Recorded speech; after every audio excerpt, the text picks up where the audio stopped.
ഫലസ്തീൻ സ്വതന്ത്ര രാഷ്ട്രം വേണമെന്ന് UN അസംബ്ലിയിൽ ഒരു വോട്ടെണ്ണൽ നടന്നപ്പോൾ അതിൽ 142 രാജ്യം ഫലസ്തീൻ അനുകൂലിച്ചിട്ട് വോട്ട് ചെയ്തപ്പോൾ 10 രാജ്യം അതിൽ എതിർത്തിട്ടുണ്ട്. ആ എതിർത്ത രാജ്യത്തിൽ ഒരു രാജ്യം നമ്മൾ ഏറ്റവും കൂടുതൽ സ്നേഹിച്ചിരുന്ന ഒരു രാജ്യമായിരുന്നു. ഫുട്ബോൾ പ്രേമി എന്ന നിലയ്ക്ക് ഏറ്റവും കൂടുതൽ ഇഷ്ടപ്പെട്ടിരുന്ന ഒരു വ്യക്തിയായിരുന്നു മെസ്സിയും. അർജന്റീന എന്ന രാജ്യമാണ് അതിൽ എതിർത്ത് വോട്ട് ചെയ്തത്. നമ്മളൊന്ന് ചിന്തിച്ചു നോക്ക്, എത്ര സപ്പോർട്ടാണ് നമ്മൾ മെസ്സിക്കും അർജന്റീന ടീമുക്കും കൊടുത്തത്. മനുഷ്യന്റെ മനസ്സിന്റെ ഉള്ളിൽ മനുഷ്യത്വമുള്ള ഒരു സാധനമുണ്ടെങ്കിൽ പ്രിയപ്പെട്ടവരെ മറക്കാനാവുമോ? പിശാചുക്കളുടെ ഇടയിലും പെട്ട ഗാസയിലെ ആ ചോര പിടയുന്ന പിഞ്ചോമന കുഞ്ഞുങ്ങളുടെ മുഖം നമുക്ക് മറക്കാനാവൂല. മനുഷ്യന്റെ മനസ്സിന്റെ ഉള്ളിൽ മനുഷ്യത്വമുള്ള ഒരു സാധനം ഉണ്ടെങ്കിൽ മറക്കാനാവൂല. അത്രക്കും അതിക്രൂരമായിട്ടാണ് അവിടെ ആക്രമിക്കപ്പെട്ടത്. പിഞ്ചും കുഞ്ഞുങ്ങളടക്കം ഭക്ഷണത്തിന് വേണ്ടി യാചിക്കുന്ന വീഡിയോ എല്ലാം നമ്മൾ സോഷ്യൽ മീഡിയയിൽ കണ്ടതല്ലേ. എങ്ങനെ തോന്നുന്നു അങ്ങനെ കൊല്ലാൻ ക്രൂരമായി? അതിനെ അനുകൂലിച്ചിട്ട് ഇന്ത്യയുടെ പ്രധാനമന്ത്രി നരേന്ദ്രമോദി സാറടക്കം അതിന് ആ ഒരു ക്രൂരത കണ്ടിട്ട് ഫലസ്തീനെ അനുകൂലിച്ചിട്ട് വോട്ട് ചെയ്തപ്പോൾ ഈ 10 രാജ്യം ഇത്ര ഭീകരരാണ്. ഇത്രയും മനുഷ്യനെ കൊല്ലുന്നവരെ സപ്പോർട്ട് ചെയ്യുന്ന ഒരു രാജ്യമാണോ? നിങ്ങളൊന്ന് ചിന്തിച്ചു നോക്ക്. കേരളത്തിലേക്ക് മെസ്സിയും ടീമും അർജന്റീന വരുന്നുണ്ടെന്ന് പറഞ്ഞു.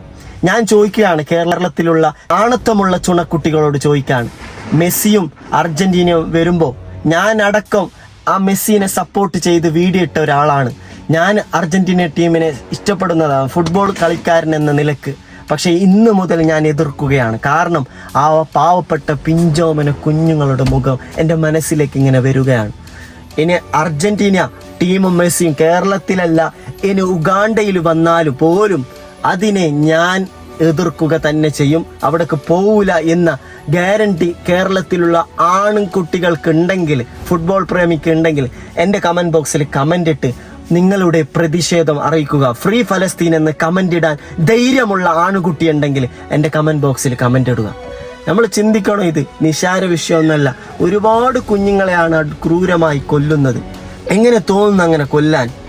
ഒരു നേരത്തെ ഭക്ഷണത്തിന് യാചിക്കുന്ന വീഡിയോ എത്രയോ നമ്മൾ കണ്ടതാണ് അല്ലേ. ഇപ്പോൾ ഈയിടെ ഒരുപാട് ആൾക്കാരാണ് ഭക്ഷണത്തിന് വേണ്ടിയിട്ട് അവിടെ പിടഞ്ഞു മരിക്കുന്നത്. മണ്ണടക്കം തിന്നിട്ടാണ് അവിടെ ജീവിക്കുന്ന കുഞ്ഞുങ്ങളെ വീഡിയോ നമ്മൾ കണ്ടിട്ടുണ്ട്. അത്രക്കും ക്രൂരമാകാൻ മനുഷ്യന് പറ്റുമോ? ഞാൻ ചോദിക്കാണ്, മനുഷ്യന് മൃഗമാണോ അവര്? അപ്പൊ നിങ്ങൾ എല്ലാവരും ഈ വീഡിയോ മാക്സിമം ഷെയർ ചെയ്യോ. നിങ്ങളുടെ അഭിപ്രായം കമന്റ് ബോക്സിൽ രേഖപ്പെടുത്തുക. ഞാനിത് വെറുതെ പറഞ്ഞതല്ല. ഒരുപാട് വീഡിയോകൾ നമ്മൾ സോഷ്യൽ മീഡിയയിൽ കാണുമ്പോൾ വളരെ സങ്കടപ്പെട്ടു പോകുന്നുണ്ട്. ഫുട്ബോൾ പ്രേമികളായ ഒരുപാട് പാവപ്പെട്ട ചെറുപ്പക്കാർ മെസ്സിയെയും അർജന്റീനയെയും സപ്പോർട്ട് ചെയ്യുമ്പോൾ ഞാൻ ഇതുവരെ സപ്പോർട്ട് ചെയ്തതായിരുന്നു. പക്ഷേ ഇന്നു മുതൽ സപ്പോർട്ട് ചെയ്യുകയില്ല. ഇനി ഞാൻ കടുത്ത CR7 അതായത് റൊണാൾഡോ ഫാനാണ്. ഒരിക്കലും മനുഷ്യത്വമുണ്ട്. മെസ്സിക്ക് എന്ത് മനുഷ്യത്വമാണുള്ളത്? മെസ്സിക്ക് മനുഷ്യത്വമുള്ള ഒരാളാണെങ്കിൽ മെസ്സി പറയാം, ഞാൻ ഫുട്ബോൾ എന്ന നിലക്ക് അല്ല, ഞാൻ ജനിച്ച രാജ്യം എന്ന നിലക്ക് ഞാൻ അതിനെ സപ്പോർട്ട്, രാജ്യം എന്ന നിലക്ക് രാജ്യത്തെ സ്നേഹിച്ചുകൊണ്ട് ഫുട്ബോൾ പ്രേമി എന്ന നിലക്ക് ഞാൻ സപ്പോർട്ട് ഫലസ്തീനാണെന്ന് മെസ്സിക്ക് പറഞ്ഞൂടെ? എന്തുകൊണ്ട് പറയാത്തത്? നമ്മളൊന്ന് ആലോചിക്കണം. ഇത് നിസ്സാര വിഷയമൊന്നുമല്ല. അപ്പം എല്ലാവരും നിങ്ങളതിന് മെസ്സിയെ അർജന്റീനയെല്ലാം എതിർത്തിട്ട് നിങ്ങൾ എന്താക്കുക, ഫലസ്തീന് സപ്പോർട്ട് കൊടുക്കുക. മനുഷ്യത്വമുള്ള എല്ലാവരും സപ്പോർട്ട് കൊടുക്കുമെന്ന് അറിയാം. എന്നാലും ഞാൻ പറയാണ്, അപ്പോൾ എല്ലാവരോടും സ്നേഹം മാത്രം.